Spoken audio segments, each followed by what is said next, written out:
Hello everybody. Well, we've got some work to do today. I haven't made a new video in a while, and everything hasn't really needed fixing.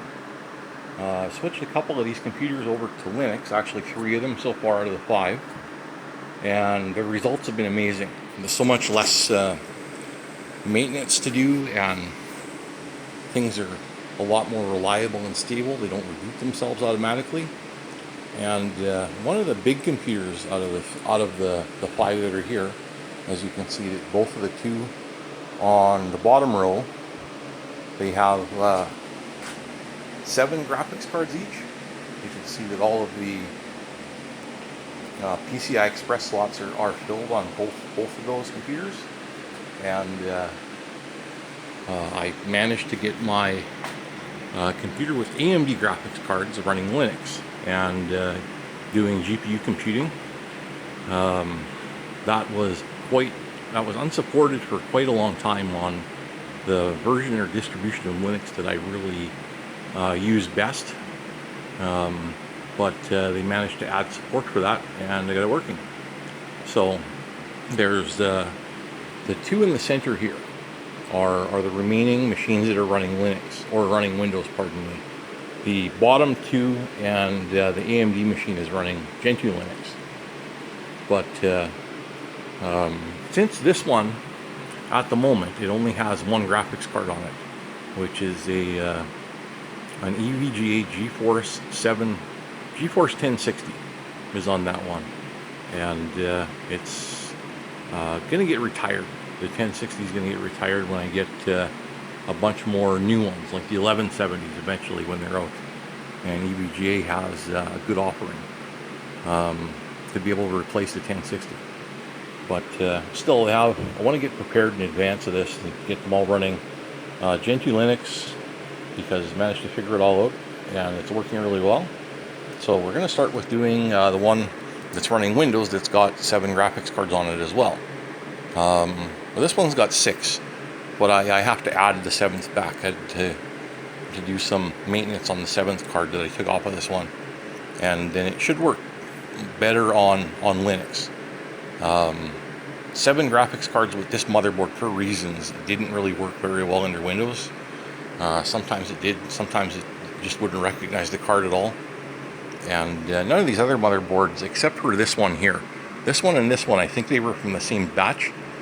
And they've got problems with the 7th PCI Express slot. And yeah, running Windows doesn't really seem to be reliable. I've switched them between the 2 with 7 cards, and the 7th card didn't show up. So, but that I thought was probably just a graphics card needed maintenance too. But we'll find out after we get this running Linux, and then this one will be last. I'll do this one another time to get it running Gentoo Linux as well. And it's not as high of a priority with only 1 graphics card on it. So yeah, we'll start a brand new install. I'm going to live stream this today, and should be several hours long, but this video is just a kind of brief introduction as to what we're going to do. So I've got to get a monitor, a keyboard, and a mouse connected to this. And you can see I got a monitor here with keyboard is sitting up there on top of the server, and the mouse. But I only use 1 mouse, keyboard, and monitor for all of this, but I just switch it between them all. And at the moment, the AMD machine was last to get a reboot or a reinstall. I think it was a reboot. I rebooted it accidentally after the internet cut out, and I thought the wrong machine was down. So, but yeah, she's back working again. So you just got to move the DVI cable over here. I use a DVI monitor because it's just an old monitor I had lying around that's still in good condition. This Samsung stuff lasts for a very long time. Also going to plug in the USB with the Linux install USB disk on it. And we're going to use this one, I think. I'll use the USB 3.1 plug because it works with this. It's a USB 3 flash drive as well. So now we need mouse and a keyboard. And just pull the keyboard out. You're gonna have to push this in slowly. There it goes. They go pretty easily. I'm getting a little bit anxious about it not going in there. That was the mouse. What we're gonna do is put the mouse up top, and then the keyboard cable is shorter. It just is shorter, so it doesn't reach from the bench. So I got to plug it into the USB 3.1 and put the flash drive in the USB 3 slot. So, and there we go. We'll grab our keyboard, move some stuff off of the bench, or move it out of the way.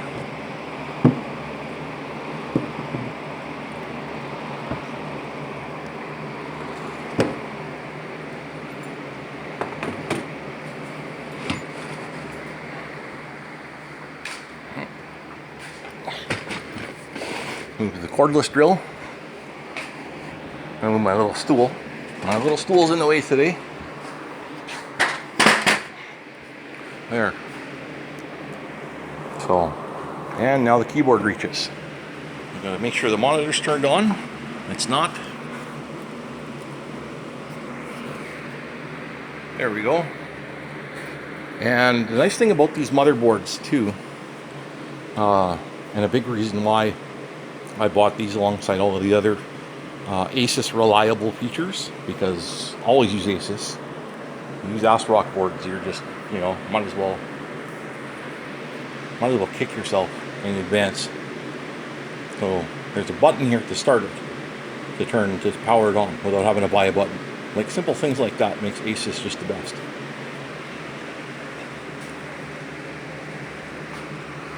Now when it boots up, we're going to boot to the USB.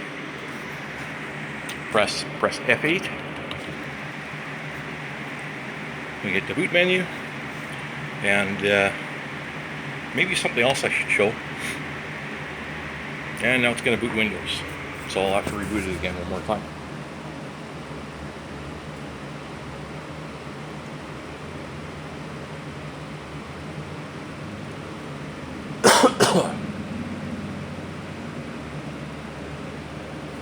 Oh, gotta grab my mouse now. Let's grab a mouse. Here we have a mouse, and we're just gonna reboot this.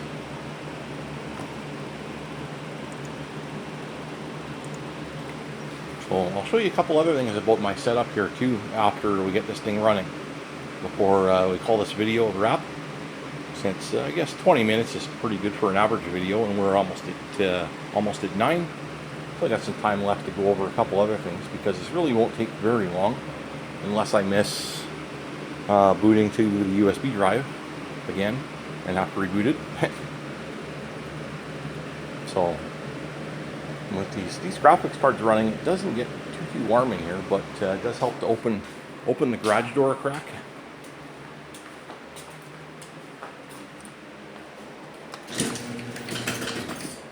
And for the really hot days in here, I've got a little box fan. My dad picked that one up. I got it out of town somewhere. I was like, I really needed a big fan, and he got that for like dirt cheap. It was really good. So just reboot one more time. Make sure to get to the USB, and then we'll set up the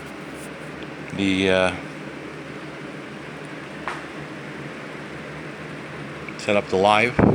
So the other thing I was going to show you with this that I decided we'll just skip for now is the BIOS, going over the BIOS settings. When you're doing Linux installations with a UEFI BIOS based PC, and you're going to use the drivers for Linux from Nvidia instead of the drivers for Nvidia from the Linux kernel, you have to enable pure UEFI boot mode, which is turning off the CSM, or Compatibility Systems Manager. You just completely disable that, and fast boot. And that solves a lot of the problems with Nvidia graphics cards spitting out an error. So make sure that we boot in UEFI mode. That's what it is, kids. UEFI is the future. Legacy BIOS is going away. It's not supported anymore.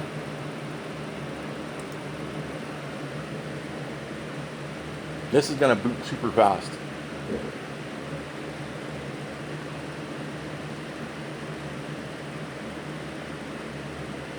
Or should boot super fast.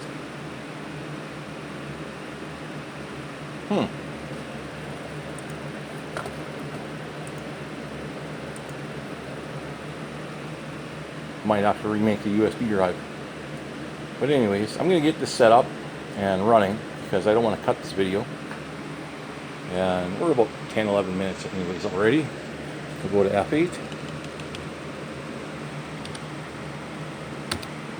There we go. Now it's working. So I don't have to go and run in the house.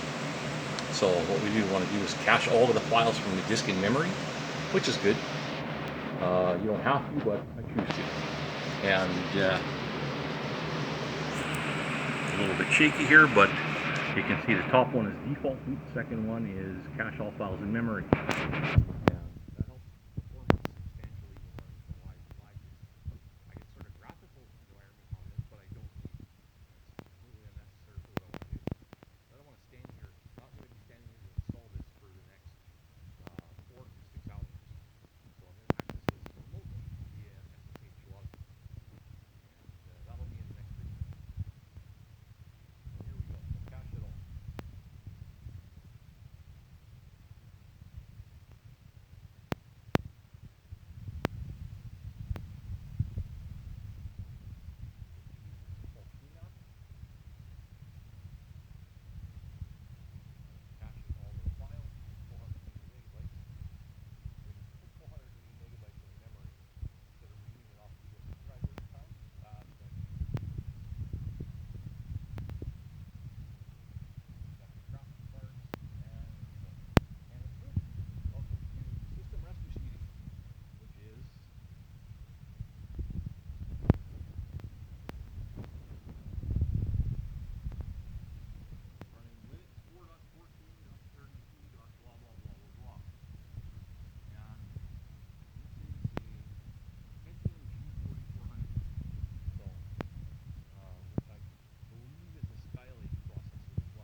And then check the IP address.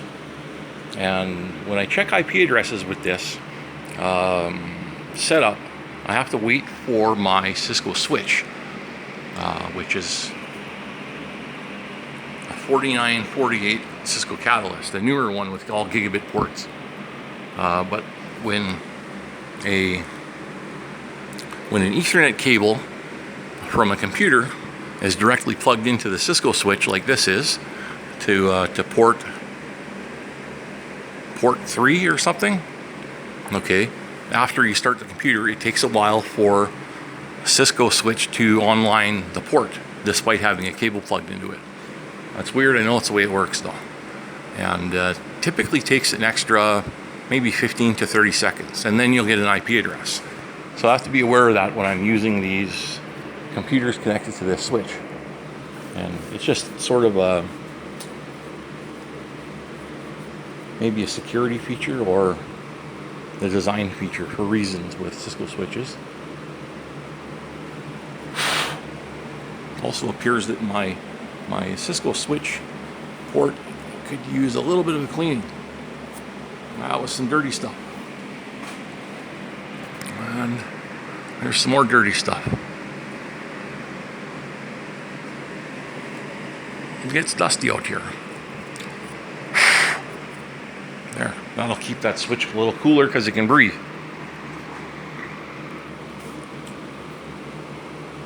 So I try to keep this stuff well maintained as well. You know, all of these motherboards have the latest BIOS firmware updates. They all run, you know, current software. We're going to keep it running, and continuously, if it's maintained well enough, you can put in a little bit of maintenance work every week. You just make money doing this. Just, you know, and subtract the cost of your power bill. You know, and every month I'm making twice the amount of money that it costs, or about the same amount of money as it costs the power bill. Maybe a little more even. Which is pretty good, considering that, you know, I've got 3 machines with 7 graphics cards on them after I add the 7th, and the other ones aren't fully populated, like this AMD machine. It uses so much power, unfortunately, with 4 AMD cards versus 7, you know, that I need a different power supply or an extra one. I guess much like these Nvidia cards, to add an extra 7 or extra 3 cards. Yeah, it needs to be an extra 3. Like on a 1,000 watt power supply, it's using 850 to 900 watts. So when it's not throttled, but you know, after I get these top 2 who have 7 cards each and get them all running Linux, I'll have to reconsider how I have this rack laid out, and possibly where I could fit in another motherboard, or do I have to get a whole other rack? And I might have to, but I still have like this unused shelf in the middle here under the monitor, and it's mostly utility shelf, but it would be, you know, or maybe move my server and I could put another computer on top. I'd have to make my server run a little quieter, though. The CPU fans I got for it are kind of loud. Not as quiet as I like for having in the house. Like Whisper Silent Noctua is really good. So, but anyways, 17 minutes in, and I got to set this root password, check the IP address, and we'll be live streaming the install. So look forward to seeing you. Cheers.